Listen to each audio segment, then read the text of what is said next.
পরবর্তী উনি প্রশ্ন করেছেন, খ, ইলিয়াস হোসেন এবং কনক সারোয়ার তারা দুজনেই মুসলিম পরিবারের সন্তান। তারা ইন্ডিয়ার বিরুদ্ধে তথা শেখ পরিবারের বিরুদ্ধে রুখে দাঁড়াবে সেটা খুবই স্বাভাবিক বলে গণ্য করা যায়। কিন্তু পিনাকি ভট্টাচার্য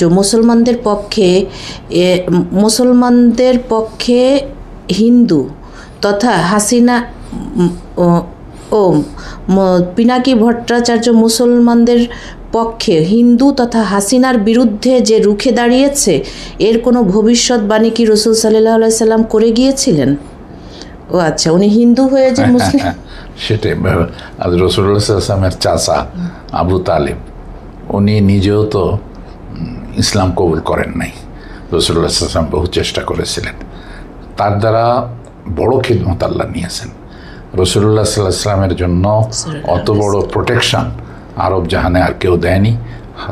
হযরত রাসূলুল্লাহ সাল্লাল্লাহু আলাইহি ওয়াসাল্লামের চাচা, আপন চাচা আবু তালেব দিয়েছিলেন।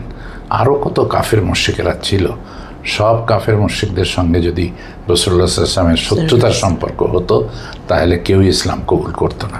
সেই জন্য আমাদেরকে নিজেদেরকে দৃষ্টান্ত বানাতে হবে।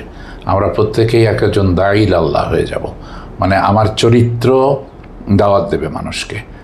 মানুষ চরিত্র দেখে মুগ্ধ হয়, অনুসরণ করে, সেই দিকে আমাদেরকে যাওয়ার চেষ্টা করতে হবে।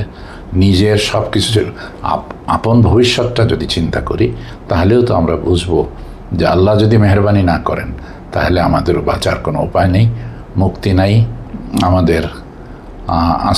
আমাদেরকে আশ্রয় দেওয়ার কেউ নাই আল্লাহর মোকাবেলায়।